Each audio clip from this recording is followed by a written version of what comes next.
Hello student, SN professional classes से मैं अमन गुप्ता आज आपके लिए लेके आया हूँ आपका जो 3 जनवरी 2025 को यानी कि आज शिफ्ट 1 और शिफ्ट 2 में पेपर कंडक्ट हुआ है। मेमोरी बेस्ड क्वेश्चन और सोशल मीडिया पे जो क्वेश्चन अवेलेबल हैं उनका एक एनालिसिस और साथ ही साथ एज यूजुअल जैसे कि हम पेपर में पूछे गए क्वेश्चन और उनसे संबंधित आगे आपसे क्या क्वेश्चन पूछे जा सकते हैं उनका एक संकलन लेकर आए हैं। तो चलिए स्टार्ट करते हैं कौन कौन से क्वेश्चन पूछे गए हैं और उनके ऊपर बेस्ड कौन से क्वेश्चन आपसे एग्जाम में पूछे जा सकते हैं।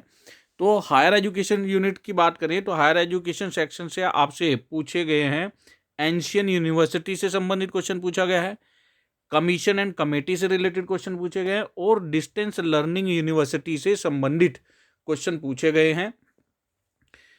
एज यूजुअल जैसे कि हर बार पूछा जाता है ऐसे ही पूछे गए हैं, लेकिन एंशियन यूनिवर्सिटी में भी हम क्या पढ़ें तो इसके लिए आपको विशेष तौर पे पढ़ना चाहिए Nalanda university, Takshashila university, Somapura university, Vikramshila university, Vallabhi university, Ratnagiri university और उदंतापुरी यूनिवर्सिटी के बारे में। बहुत ही अच्छे क्वेश्चन हमने अपने चैनल पर ऑलरेडी अपलोड किए हुए हैं, उनके रेफरेंस के तौर पर ये हमने आपको अब उनके टैग भी लगाए हुए हैं।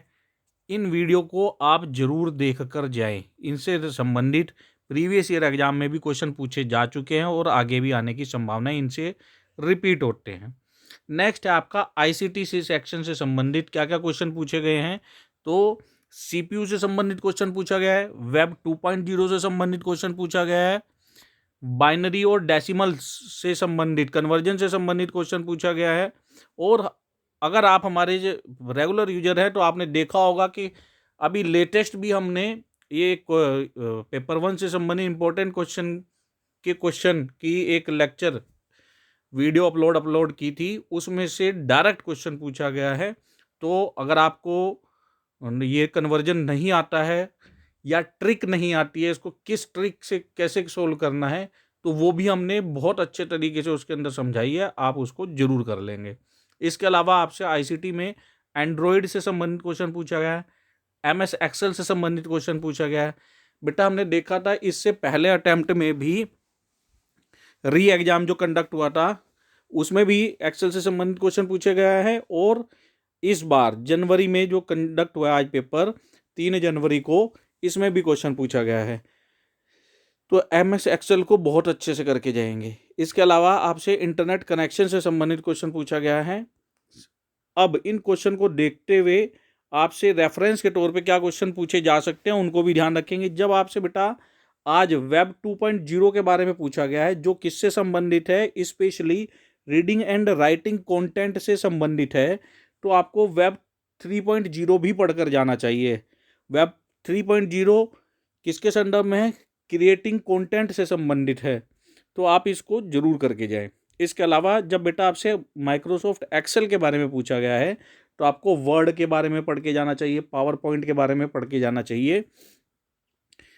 हमने अपने चैनल पर आईसीटी से संबंधित और क्या महत्वपूर्ण क्वेश्चन हो सकते हैं उनकी भी सेपरेट वीडियो अपलोड की हुई है, आप प्लेलिस्ट में जा कर के अच्छे से उसको चेक कर लेंगे। एक बड़ा ही इंपॉर्टेंट क्वेश्चन है वर्ड से संबंधित।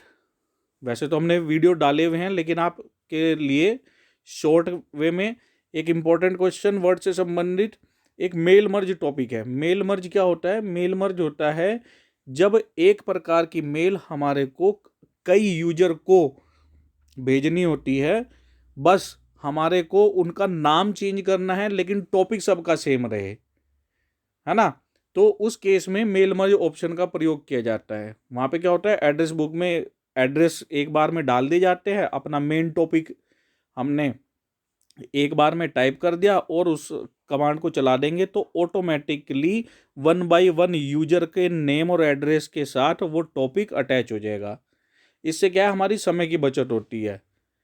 इसका रिवर्स क्या है, अगर हम मेल मर्ज फंक्शन का यूज नहीं करेंगे तो हमारे को एक एक लेटर को इंडिविजुअल पर्सन के नाम से अलग कॉपी पेस्ट करना पड़ेगा। इस वाली स्थिति में समय ज़्यादा लगेगा और जहाँ नंबर ऑफ यूजर ज़्यादा होंगे तो वहाँ पे कुछ एक यूजर का नाम छूट सकता है, किसी का डबल प्रिंट हो सकता है, तो समय और धन की भी एक्स्ट्रा वेस्टेज हो सकती है।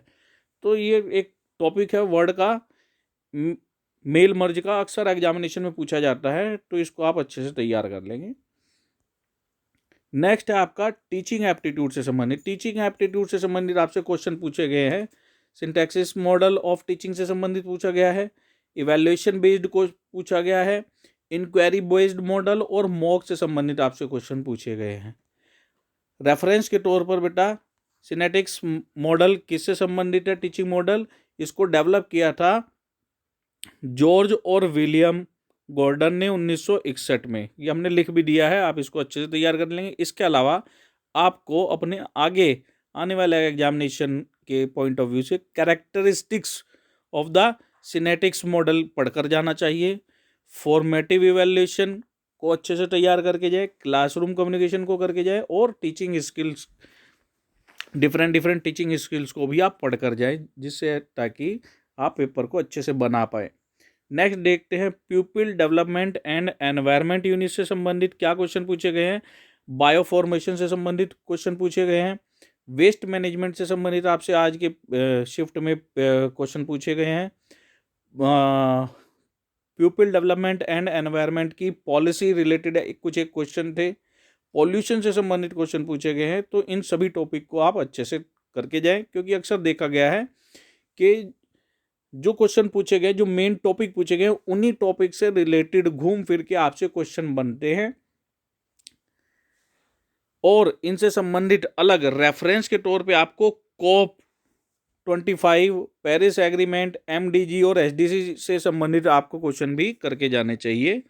इनसे संबंधित क्या इंपॉर्टेंट क्वेश्चन हो सकते हैं वो हमने चैनल पर ऑलरेडी अपलोड किए हैं, आप उनको जरूर देख लेंगे। नेक्स्ट है आपका रिसर्च टॉपिक से। रिसर्च से अच्छे क्वेश्चन पूछे गए थे आज के एग्जामिनेशन में। एक्सपेरिमेंटल रिसर्च से पूछा गया है, सैम्पलिंग से संबंधित क्वेश्चन पूछे गए हैं, रिसर्च डिजाइन से भी क्वेश्चन थे, और कोफिशिएंट ऑफ वेरिएशन से संबंधित क्वेश्चन थे, प्लेगरिज्म से संबंधित थे, हाइपोथेसिस से संबंधित क्वेश्चन पूछे गए थे। इसके अलावा टाइप 1 और टाइप 2 एरर से संबंधित आपसे क्वेश्चन पूछे गए हैं। तो ये इम्पोर्टेंट टॉपिक है, हर बार इनसे क्वेश्चन पूछे जाते हैं। एज यूजुअल इस बार भी इन्हीं से पूछे गए हैं, आप इनको करके जाएं।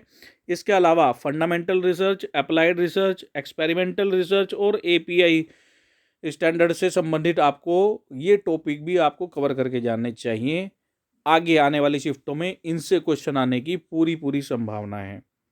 DI इजी आया था। इसके अलावा मैथमेटिक एंड लॉजिकल रीजनिंग से संबंधित आपसे इंडियन लॉजिक प्रमाणा से संबंधित क्वेश्चन पूछे गए थे, परसेंटेज संबंधित क्वेश्चन थे, लेटर कोडिंग डिकोडिंग से संबंधित क्वेश्चन थे। बेटा रीजनिंग की हमने सेपरेट वीडियो अपने चैनल पर अपलोड की हुई है। रीजनिंग के क्वेश्चन को कैसे ट्रिक के माध्यम से सोल्व करना है उनको भी हमने अपलोड किया हुआ है। आप प्ले लिस्ट में जा कर के एग्जाम में जाने से पहले छोटी वीडियो हैं, छोटे सेशन हैं टॉपिक वाइज, तो आप उनको जरूर करके जाएं। सब मैटर आपको हमारे चैनल की प्लेलिस्ट पर मिल जाएगा। नेक्स्ट है आपका कम्युनिकेशन से संबंधित। कम्युनिकेशन में फैलेसी से संबंधित क्वेश्चन पूछे गए हैं, कम्युनिकेशन बैरियर से संबंधित क्वेश्चन पूछे गए थे, मास मीडिया से रिलेटेड कुछ क्वेश्चन थे, मूड एंड फिगर से संबंधित क्वेश्चन थे, और रेफरेंस के तौर पे आपको अपने नेक्स्ट एग्जामिनेशन के लिए इनफॉर्मल कम्युनिकेशन पढ़कर जाना है। कम्युनिकेशन के टाइप्स और मॉडल तैयार करके जाने हैं, जिससे आप पेपर को बहुत अच्छे से अटेम्प्ट करके जाएं। इसके अलावा स्टूडेंट्स, यदि आपको कुछ अन्य क्वेश्चन याद हो जो इनमें शामिल नहीं किए गए हैं और आज के एग्जाम में पूछे गए हैं, तो आप कमेंट बॉक्स में उन्हें जरूर मेंशन कर देंगे। अपने नेक्स्ट एनालिसिस में हम उनको भी शामिल कर लेंगे। तो ये थे आज इसके पेपर से में पूछे गए क्वेश्चन और उनसे संबंधित अन्य क्या क्वेश्चन आपसे एग्जाम में पूछे जा सकते हैं। अपडेट प्राप्त करने के लिए चैनल के साथ जुड़ें। मिलते हैं अपने नेक्स्ट एनालिसिस में, तब तक के लिए bye bye student and best of luck for your examination.